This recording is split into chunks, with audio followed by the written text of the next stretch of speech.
جو عرب مارکیٹ میں کہ ان کو اتنا غصہ ہے کہ لوگ یہی جو وہاں کے بادشاہ ہیں ان کے رولرز ہیں ان نے اتنا انویسٹ کرا ہے امریکہ میں، اتنا دوستی کرنے کی کوشش کری ہے، ان سے پروٹیکشن لینے کی کوشش کری، اور جب موقع آیا نہ پروٹیکشن تھی نہ کوئی کنڈیمنیشن کوئی خاص آئی، اور آرام سے وہ آ کے اب اگر جیسے آپ نے کہا ابھی تو دوحہ میں ان لوگ نے اٹیک کرا، کل کو ٹرکی میں کریں گے۔ ٹرکی کا یاد رکھیں وہ ٹرکی ایک نیٹو کا ممبر بھی ہے، مگر کچھ نہیں روکنے والا، اگر نیٹو کا ممبر بھی ہے، اگر جب اسرائیل جب جا کے کرتا ہے، چلے میں وہ نئی لفظ استعمال کر، جب اسرائیل جب جاتا ہے اٹیک کرنے، تو اسرائیل کو جیسے کہتے ہیں انگلش میں ایبسولوٹ امپیونٹی ہے، وہ کوئی بھی انٹرنیشنل لا توڑ سکتا ہے، وہ کوئی بھی جو رولز آف بزنس ہے اس کو ٹھکرا سکتا ہے۔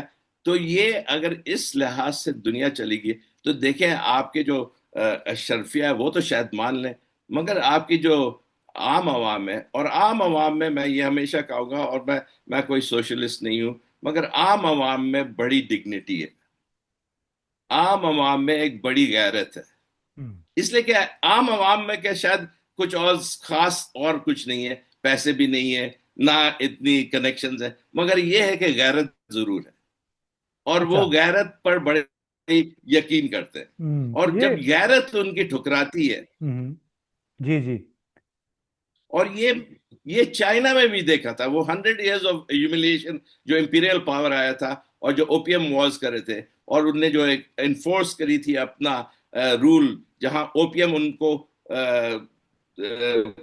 پوسٹ ان کو ڈیلیبریٹلی کھلایا گیا اور ان کو عوام کو ختم کرنے کی کوشش کی، وہاں بھی ریولوشن اگینسٹ امپیریل پاور ہوا، باکسر ریولوشن آیا، دوسرے اور ریولوشن آئے، ایونچولی سن یوت سن ان کی اپنی نیشنلسٹ گورنمنٹ آئی، اور وہ لڑتے گئے، اور آپ دیکھیے آج چائنا پر یہ کوشش تو کریں امپیریل پاور ذرا سا ان کو دبانے کی، ان کو بھی تھریٹن کرا ٹیرف کا، ان نے کہا کر لو جتنا ٹیرف کرنا چاہتے ہو۔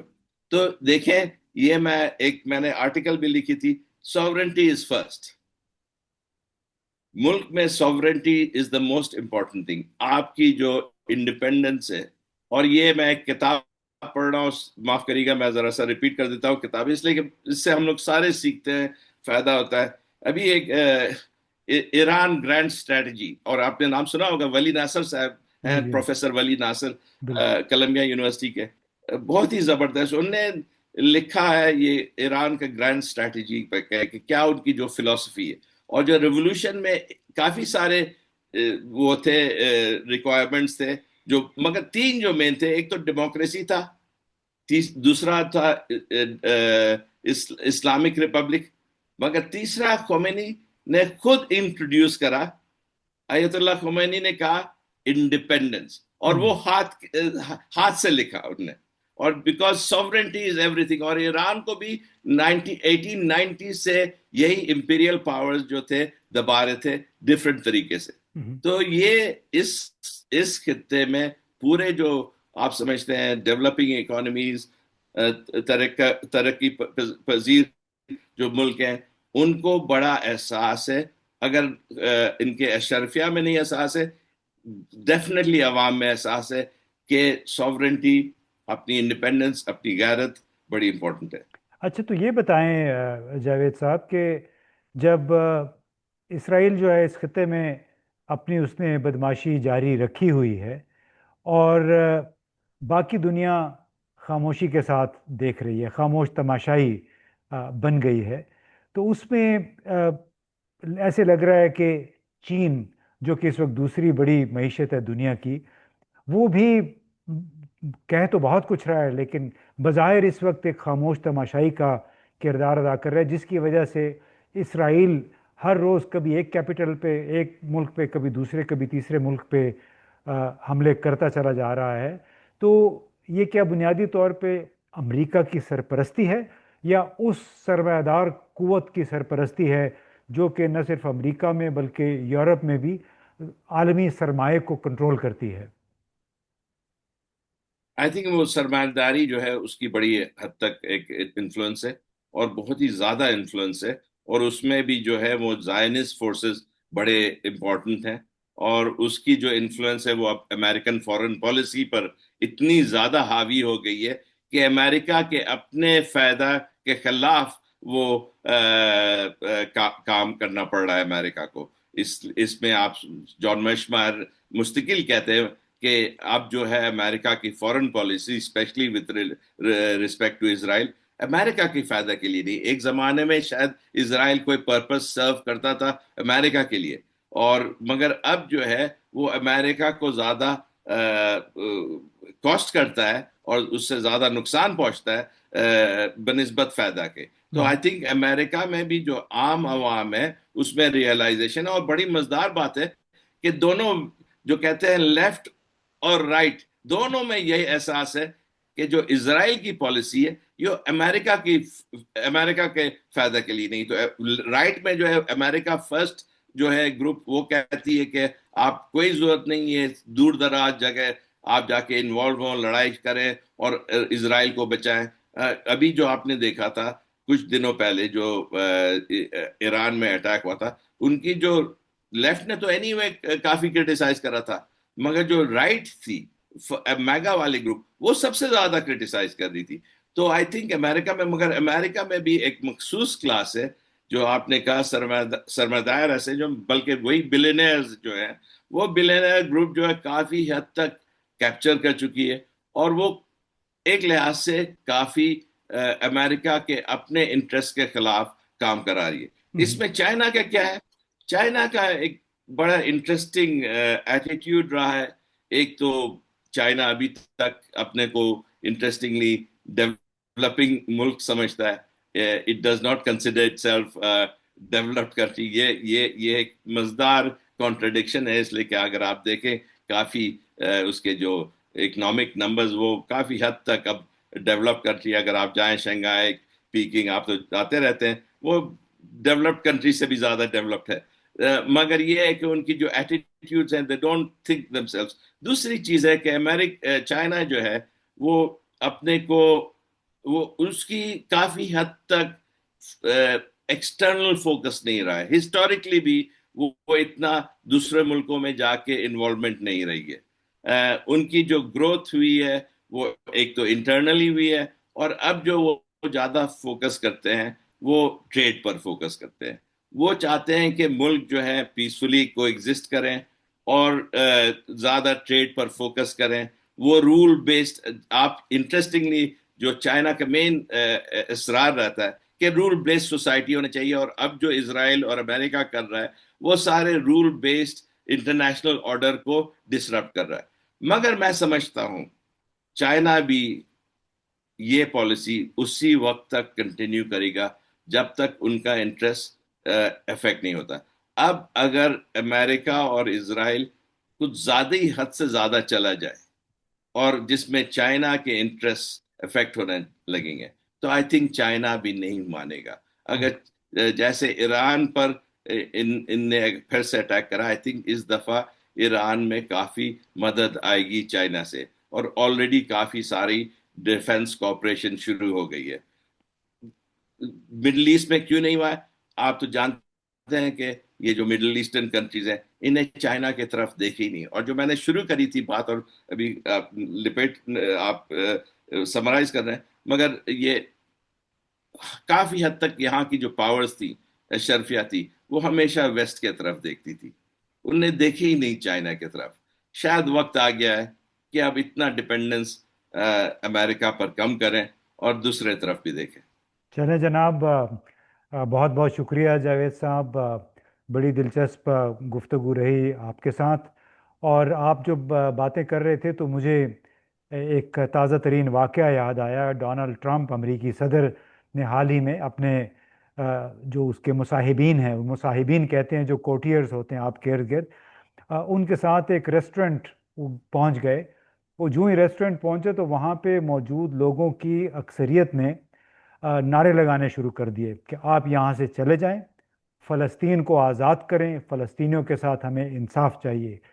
تو وہ بڑے پریشانی کے عالم میں صدر اور ان کے جتنا بھی سیکیورٹی سٹاف تھا وہ دیکھ رہا تھا کہ لوگوں کو کیا ہو گیا ہے۔ میں سوچ رہا تھا کہ اگر اس قسم کا یہ مظاہرہ ہوتا پاکستان میں کسی وزیر اعظم، صدر یا فوج کے سربراہ کے خلاف، تو معلوم نہیں وہ کیا ہوتا اس کے ساتھ، جیسے قاضی فائزہ صاحب کے ساتھ بھی یہاں پہ ہوا تھا۔ اور اس کے ساتھ ہی مجھے ایک اور تقریر یاد آئی۔ ایک نوجوان ہے، ایک اسکول ٹیچر ہیں وہ، اب کچھ نوجوان بندہ ہے لیکن اسکول ٹیچر تھا، اب کچھ اور کر رہا ہے، سیاست میں آنے کا ارادہ ہے اس کا، امریکی اسکول ٹیچر، نام اس کا ہے جیمز ٹالریکو۔ تو اس نے ایک بڑی زبردست تقریر کی۔ اس تقریر میں جو اس نے کہا، ہم اسی پہ اس پروگرام کو ختم کریں گے۔ وہ اپنے ٹیکسس میں لوگوں سے خطاب کر رہے اور کہا ہے کہ اس ملک کا جو بلینئرز ہیں، ملٹی بلینئرز، انہوں نے ہمارے غریب عوام کو رائٹ اور لیفٹ، یعنی دائیں اور بائیں بازو کی سیاست میں پھنسایا ہوا ہے، کہ آپ دیکھیں دائیں بازو والے یہ کہتے ہیں، لیفٹ والے یہ کہتے ہیں، تاکہ عوام اوپر کی طرف نہ دیکھ سکیں، سیدھا نہ دیکھ سکیں، دائیں بائیں دیکھتے رہیں بالکل لیکن سیدھا نہ دیکھیں۔ سیدھا کون ہے؟ یہ سرمایہ دار ہے، جو کہ فیشسٹ حکومتوں کو بھی سپورٹ کرتا رہا ہے۔ جس طرح آپ نے دیکھا انڈیا میں بھی جو فیشزم آیا ہے، اس کی وجہ یہ تھی کہ تمام سرمایہ دار مودی کے آس پاس آ گئے تھے۔ اور یہی بات جیمز ٹلریکو کہنے کی کوشش کر رہے کہ اس بالکل وقت صحیح. تمام امریکی سرمایہ دار جو ہیں وہ اکٹھے ہو کے ڈونلڈ ٹرمپ کو سپورٹ کر رہے ہیں، اور امریکہ میں ایک نئی قسم کا ایک فیشزم کو وہ ترویج دے رہے ہیں۔ تو بہرحال آج کے لیے اتنا ہی کافی ہے۔ ورلڈ ان فلکس اور ایک اور ایڈیشن کے ساتھ کچھ عرصے کے بعد دوبارہ آپ کی خدمت میں حاضر ہوں گے۔ جاوید صاحب، بہت بہت شکریہ آپ کا۔ Thank you very much.